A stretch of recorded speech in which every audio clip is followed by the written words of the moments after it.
Me gustaría leerlos en lo que aprovecho que ya estamos por aquí, y permítame acompañarlos durante cualquier actividad que estén realizando.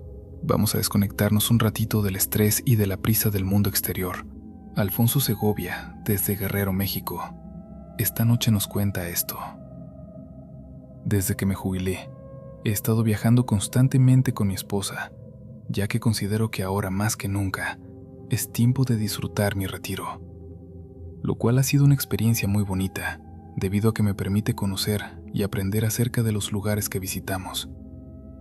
Esto también me ha llevado a escuchar toda clase de relatos porque yo soy de los que siempre andan pregunte y pregunte.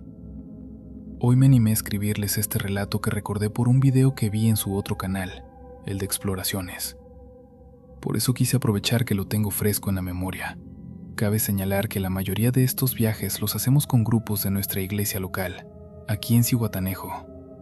El padre organiza todo, renta un autobús, lo anuncia en misa y arma grupos de hasta 60 personas. Claro que no es la única forma en que viajamos, pero siempre aprovechamos cuando él organiza uno. Esto ocurrió precisamente en uno de esos viajes. Nos encontrábamos en Tonalá, en un pueblito al sur, donde hay una pequeña capilla de más de 100 años. Nos quedamos ahí casi un día completo, recorriendo y conociendo el lugar. Ahí me encontré con un antiguo compañero de universidad que trabajaba en mantenimiento de la iglesia junto a esa capilla. Después de ponernos al día, y como siempre me han gustado los temas paranormales, le pregunté si en ese lugar ocurrían cosas extrañas. Me dijo que sí, pero que era algo que solo debía saber la gente que pasaba tanto el día como la noche ahí. A un lado de la iglesia había un pequeño orfanato administrado por monjas, y ahí era donde ocurría todo. Me pidió discreción, especialmente porque el padre no quería que esto se divulgara. Me contó que todo comenzó en los años 70, cuando un niño llamado Santiago quedó huérfano tras un incendio en el que murieron sus padres. Como no tenía familiares, fue llevado al orfanato. Santiago tenía 8 años cuando llegó, y con el tiempo se volvió muy querido. Era devoto, ayudaba en todo y consideraba ese lugar su hogar. Con los años se convirtió en monaguillo y era conocido por su dedicación. Limpiaba, acomodaba, ayudaba incluso cuando todos ya se habían ido. Pero murió a los 16 años por una enfermedad. Su muerte fue muy dolorosa para todos. Le hicieron homenajes, incluso se colocó un altar con su foto, pero lo retiraron cuando la gente comenzó a tratarlo como si fuera un santo. Con el tiempo comenzaron a ocurrir cosas extrañas. Se escuchaban pasos dentro de la iglesia cuando no había nadie. Las bancas aparecían limpias, las copas lavadas, las imágenes impecables. Siempre dejaban un trapo en una banca, justo donde Santiago lo dejaba en vida. Pero no todo era bueno. Una mañana, el sacerdote y mi amigo encontraron todas las bancas levantadas y recargadas contra las paredes. Era imposible que alguien hubiera hecho eso solo. Ahí el padre le confesó algo más. Santiago a veces se enojaba. Y luego vinieron los eventos más perturbadores. Durante una semana, los niños del orfanato despertaban afuera, en la tierra, sin saber cómo habían salido. Todas las puertas estaban cerradas con llave. Nadie veía ni escuchaba nada. Después sospecharon que ocurría cuando dejaban cosas sin limpiar. Para comprobarlo, una noche dejaron platos sucios a propósito. Al día siguiente, todo estaba tirado por el comedor, pero aún más sucio, como si lo hubieran arrastrado por basura. Las manifestaciones empeoraron. Se escuchaban pasos corriendo dentro de la iglesia, golpes, movimiento, pero al entrar, todo estaba en silencio. Hasta que ocurrió lo peor. Una mañana encontraron una ouija en medio del cuarto de los niños más pequeños. Los niños dijeron que un niño grande había salido del techo, volando, la dejó y volvió a irse igual. El techo no tenía ninguna abertura. La ouija era de piedra, antigua, pesada. Ese mismo día, al entrar a la iglesia, encontraron las estatuas de santos, la Virgen y Jesús, todas con la cabeza partida por la mitad. Ahí entendieron que ya no era solo Santiago. Llamaron a un sacerdote especializado, quien les dijo que sí, que era él, pero que ya no era el mismo. Algo más estaba con él. Les ordenó deshacerse de la ouija, rezar y hacer rituales. Después de eso las cosas se calmaron, en parte. Aún hoy, según cuentan, a veces ocurren cosas en la iglesia. Ya no en el orfanato, pero sí ahí, como si algo siguiera presente. Mi familia es muy devota de las ánimas del purgatorio. Desde que tengo memoria siempre les rezan o les hacen rosarios. Cada 2 de noviembre también les ponen sus ofrendas. Dicen que hay que orar por ellas, sobre todo por las ánimas más olvidadas. Mi mamá cuenta que esa costumbre viene de su abuelo, mi bisabuelo. Él también era muy creyente. Todas las noches rezaba por las ánimas, encendía su vela, dejaba un poco de agua y les pedía que descansaran en paz. Nunca les pidió nada para él, solo rezaba para que Dios la sacara del sufrimiento. Pero una madrugada hace muchos años, mi bisabuelo vivió algo que la familia nunca olvidó y que se convirtió en una leyenda local. Mi bisabuelo vivía en un rancho a las orillas de una localidad rural de Oaxaca. Era hombre de campo como la mayoría de aquella época. Vivía con su esposa y 3 hijos pequeños. La mayoría de las veces regresaba muy tarde del trabajo. En el día trabajaba de zapatero y por la tarde-noche cuidaba y alimentaba animales en una finca. Era muy serio, pero dicen que tenía un corazón bueno. Nunca hablaba mal de nadie y siempre le pedía a Dios por las almas del purgatorio. Una madrugada como a las 2, venía regresando del trabajo. Tomó el camino más corto, un sendero entre el campo, sin casas, sin luz, pura hierba. Iba a caballo con una lámpara de aceite colgada del cuello del animal. El camino estaba oscuro. Se escuchaban los búhos y a ratos el relinchar de su caballo. Era una noche muy callada, solitaria, ya que nadie pasaba por ahí. Mientras avanzaba, vio que de los árboles salieron 2 hombres. Los 2 traían la cara tapada con paliacates y machetes en la mano. Uno de ellos le gritó: «Bájese, viejo, entréguenos el dinero y el caballo si no quiere problemas». Mi bisabuelo no era un hombre de pleito. Les dijo que se calmaran, que traía muy poco dinero, lo que había ganado en el día. Pero los hombres se acercaron más. Uno de ellos le apuntó con el machete y le repitió que se bajara. Mi bisabuelo pensó que no tenía otra opción. Estaba solo en medio del campo, sin nadie que lo ayudara. Empezó a bajarse del caballo, pero en ese momento algo muy raro pasó. Primero escuchó algunos lamentos lejanos, seguido de voces que se fueron haciendo más claras. Los asaltantes también las escucharon. Todos volteaban para todos lados intentando ver si alguien se acercaba, pero estaban solos. No se veía a nadie. El caballo de mi bisabuelo se puso más inquieto y empezó a moverse solo.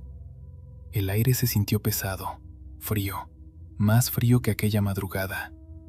Y de pronto, de atrás de mi bisabuelo, así de la nada, llegaron varios hombres montando a caballo, unos 15 o más. Mi bisabuelo pensó que eran más asaltantes, pero uno de ellos habló fuerte a los ladrones. «Buenas noches, amigos. ¿Qué se les ofrece? ¿Nos van a dejar pasar o se atienen a las consecuencias? Ustedes deciden». Los asaltantes se quedaron congelados. Uno soltó un «vámonos de aquí» y se fueron corriendo hacia el monte hasta perderse de vista. Mi bisabuelo respiró aliviado. Volteó a ver a los hombres para darles las gracias, pero ninguno le parecía conocido, ni eran del pueblo. Algo nervioso, hizo caminar al caballo unos cuantos pasos. Se detuvo y volteó para agradecerles una vez más. Pero cuando miró atrás, ya no había nadie. No se veía ninguno. No se escuchó que se fueran. El camino estaba completamente vacío. Mi bisabuelo se quedó quieto un rato sin entender. El caballo seguía temblando y él sintió un escalofrío en la espalda. Siguió su camino hasta la casa sin voltear atrás. Cuando llegó, su esposa lo vio pálido. Le preguntó qué le pasaba, pero él solo respondió: «Las ánimas me acompañaron esta noche». Al otro día fue a agradecer. Prendió varias velas y rezó durante horas. Les dio las gracias a las ánimas por haberlo protegido. Desde entonces, cada vez que salía de casa, antes de montar a caballo, siempre se persignaba y decía: que las ánimas del purgatorio me acompañen. Con los años, esa historia se hizo muy conocida localmente. Mi mamá la contaba muchas veces cuando éramos niños.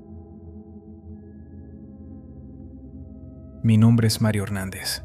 Soy del estado de Puebla y hace 40 años no era como lo es hoy. Antes este pueblo en el que estoy era pequeño, lleno de tierra y con pocos habitantes. Habían casas, claro que sí, pero muy despegadas. En ese entonces yo tenía 20 años de edad. Yo ya vivía con mi pareja Helen y mi niño de 6 meses de nacido. Vivíamos al día con el dinero que yo generaba, pero cuando me despidieron de mi trabajo, todo se vino abajo. Teníamos un poco de dinero ahorrado, 100 pesos, que en ese entonces alcanzaba para 4 o 5 días. En esos días yo estuve buscando jale por todos los lados, pero ninguna persona me daba. Por malas jugadas del destino no conseguí trabajo durante un mes. Mi esposa se había ido de la casa diciéndome que ella era mucho para mí y que se merecía una mejor vida, una vida que yo no podía darles. Cuando se fueron me dolió mucho su partida y desesperado me fui al monte, a una cueva que le llamaban la Cueva del Diablo, pues se decía que allí estaba el mismo infierno. Sabrá Dios a qué hora fui, pero ya pasaba la medianoche. Al llegar a la cueva me paré enfrente y comencé a gritarle al que se me apareciera, que le daba mi alma a cambio de mucho dinero para poder recuperar a mi familia. Pasé una hora llorando y gritando en la entrada de esa cueva, pero no se me apareció nada. Nadie. Cuando me estaba levantando para irme, en eso pude ver la silueta de un señor. Un viejito jorobado, sombrerudo, con un bastón dorado salió de la cueva. Este señor era diminuto, tal vez menos de 1,50. Con una voz ya desgastada por el tiempo me dijo: «Sécate las lágrimas, mi muchachito. Te he escuchado. ¿Qué es lo que quieres, mi niño?». Yo, impresionado, pensé que era una burla, que tal vez un señor se había metido ahí a dormir y se burlaba de mis palabras. Cuando estaba pensando esto, él me dijo que no se burlaba de mí y que si acaso yo no lo quería ver. Yo solo asenté con la cabeza, pues no tenía palabras por lo asustado que estaba. El viejito me dijo que pasara a la cueva. Yo, impactado e hipnotizado, pasé. 1 metro más adelante, él agarró una antorcha tirada y la encendió. Mientras íbamos caminando, él comenzó a decirme que sabía por qué estaba ahí. Me dijo que mi esposa era una engreída, pero que la podía recuperar. Mientras él hablaba, pude ver que poco a poco iba creciendo. Unos pasos más adelante ya estaba de mi tamaño. Mientras caminábamos, él me decía que si yo quería mucho dinero, que le tenía que entregar mi alma ahí mismo. Yo no le respondí nada por el miedo. Cuando nos adentramos más a la cueva, pude ver que comenzó a tener un aspecto diferente. Había puntitos dorados y entre más nos adentrábamos, las paredes se volvieron doradas. Yo me quedé asombrado mirando cómo las paredes brillaban, pues ahora estaban hechas de oro puro. Me distraje viendo esto unos segundos y cuando volteé a ver al anciano, ahora él estaba más alto que yo. Me sacaba quizá 30 centímetros. Su voz era la misma, pero ahora más profunda. Me preguntó si yo estaba dispuesto a darle mi alma a cambio de dinero. Yo lo pensé. Cuando llegamos al final de la cueva, esta estaba repleta, llena de monedas de oro, de lingotes y pepitas. Enfrente mío estaba lo que tanto había pedido, pero el miedo a dar mi alma me tenía acorralado. Él me dijo que alzara las manos y las pusiera juntas. Así lo hice. Él me puso muchas monedas de oro en las manos. Estas mismas se caían de lo llenas que estaban. Y nuevamente me preguntó: ¿me vas a dar tu alma y esto es tuyo? Yo estaba espantado, dudaba, tenía miedo. Los latidos de mi corazón iban a 1000 por hora. Ya estaba ahí, solo tenía que aceptar. Pero le dije que no quería vender mi alma, que me perdonara por hacerle perder su tiempo. Le dije que tenía mucho miedo. Cerré los ojos un par de segundos y cuando los abrí, este señor estaba más alto, casi no cabía en la cueva. Pensé que al rechazar su oferta me iba a matar o me iba a llevar con él. Sin embargo, se portó muy amable. Me dijo con una voz vieja: «No te preocupes, mijo. Regresamos a donde entraste». Mientras caminábamos a la salida, el viejo se quedó atrás de mí. En verdad pensé que me iba a hacer algo, pero no. Cada vez que volteaba a verlo, él me sonreía y comenzó a hacerse más bajito. Cuando llegamos a la entrada, volvió a ser el mismo viejito diminuto. Yo salí, y él regresó a la cueva. Aún no había asimilado lo que me había pasado. Cuando entendí lo que hice, me eché a correr temblando del miedo hasta mi casa. Abrí la puerta y me acosté debajo de las cobijas, muy nervioso, llorando, hasta que me quedé dormido. Horas después desperté con mucha hambre. No sabía qué iba a comer porque no había nada, ni dinero. Pensé en pedir limosna, robar una gallina, lo que fuera. Estaba muy desesperado. Pero cuando me levanté, sentí un pequeño bulto en el pantalón. Metí la mano y sentí un metal frío. Era una moneda grande de oro. Yo no había robado nada. No sé cómo llegó ahí, pero me ayudó mucho. Fui a cambiarla y me dieron bastante dinero. Me sirvió para comer bien y seguir buscando trabajo. Hasta que encontré uno muy bueno. Y por si se lo preguntan, Helen, mi ex esposa, no volvió conmigo. Se casó con alguien más. Pero yo sí sigo viendo a mi hija. He contado esta historia muchas veces, pero nadie me cree. Y la verdad, jamás voy a olvidar ese día en el que vi al diablo. Buenas noches. Esta historia también fue enviada de forma anónima y ocurrió en un pequeño hotel en Guadalajara. Todo comenzó cuando por cuestiones de trabajo me trasladaron durante unas semanas a la ciudad. La empresa me pagó la estancia en un hotel antiguo del centro. No era de lujo, pero tampoco estaba en malas condiciones.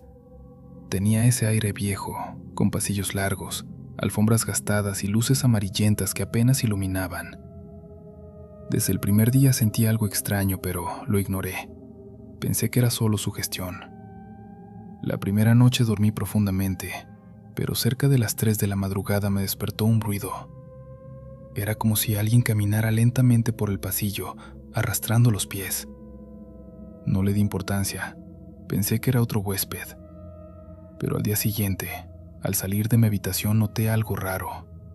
No había muchas habitaciones ocupadas. De hecho, el recepcionista me comentó que esa semana el hotel estaba casi vacío. Esa segunda noche fue distinta. Me desperté otra vez a la misma hora, pero ahora los pasos se escuchaban dentro de mi habitación. Abrí los ojos de golpe, pero no vi a nadie.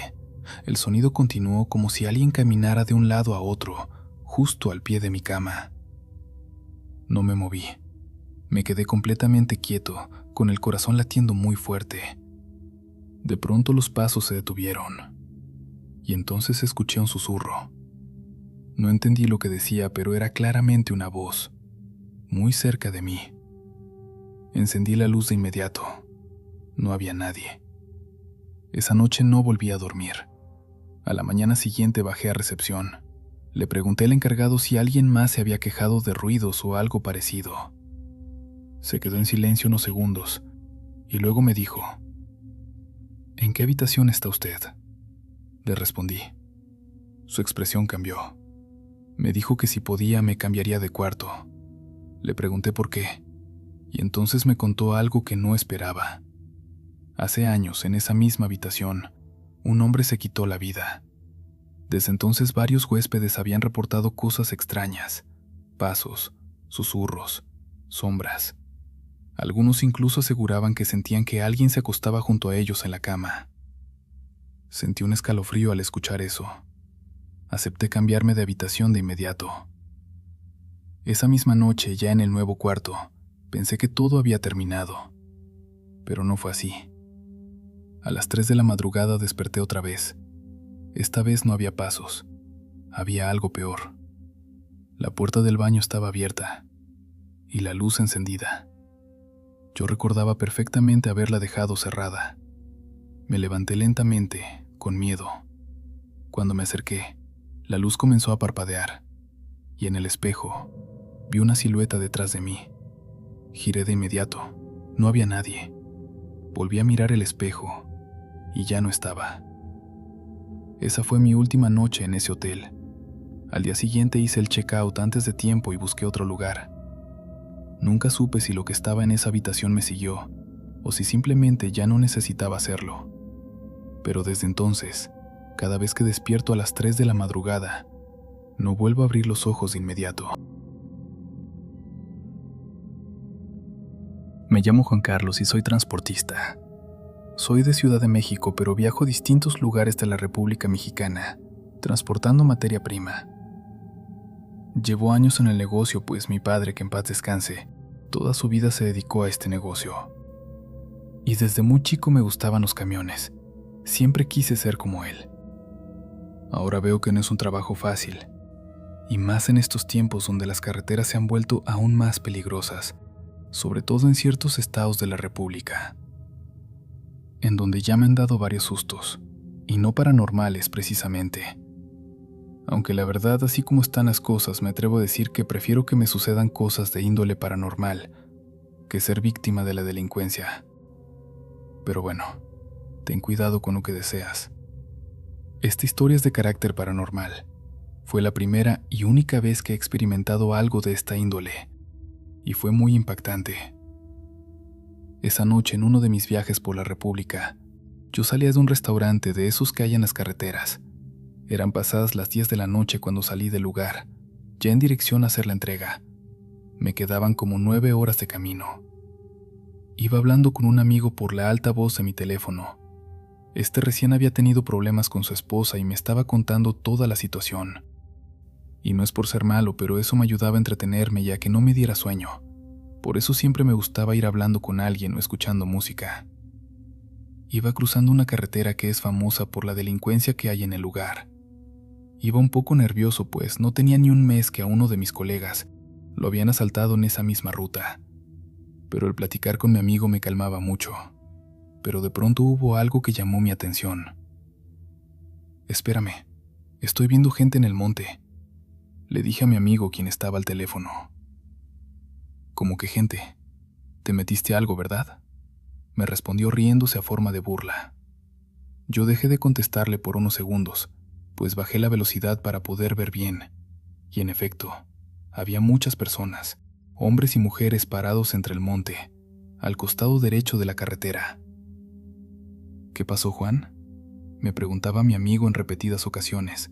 Se le escuchaba preocupado. Yo le respondí que sí, que no me lo iba a creer, pero había muchas personas paradas sin moverse viéndome. Él me dijo alertado que me fuera de ahí, que podía ser alguna trampa para asaltarme. Así que le hice caso y me fui. Era algo confuso y perturbador lo que acababa de ver. Ni mi amigo ni yo sabíamos qué estaba pasando. Él ya después lo tomó a burla, diciéndome que yo me metía cosas y por eso veía personas en el monte.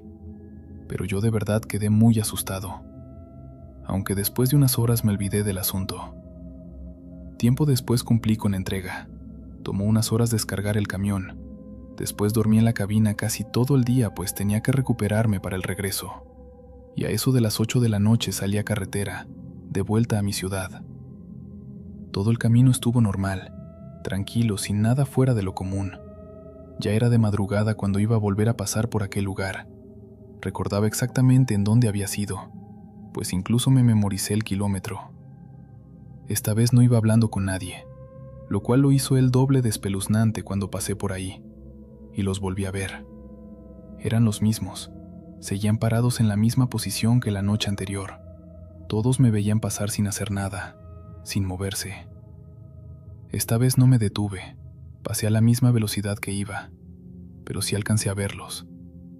Era muy tarde para llamarle a mi amigo y contarle, así que me esperé a que amaneciera, pues él se levantaba a las 6 para irse a su trabajo. Cuando selló la hora lo llamé, y le conté que de nuevo había visto a aquellas personas, en la misma posición que la noche anterior. Él estaba muy confundido al igual que yo, y me preguntó que en qué kilómetro era y de qué carretera. Yo le di el número y el nombre, y me dijo que me marcaba en unos minutos. Al cabo de 5 minutos me llamó. Me dijo que había buscado en internet el lugar exacto, y lo primero que le aparecía eran noticias de que ahí se habían encontrado fosas con cuerpos en ese lugar. Casi todos los cuerpos eran de migrantes, y todo eso había ocurrido hace pocos meses. Se me enchinó toda la piel. Le decía groserías a mi amigo en forma de que no jugara con eso, pero él me respondía que como creía que iba a estar inventando algo así, me dijo que lo checara yo mismo cuando llegara a mi casa. Todo estaba en internet, incluso había fotos.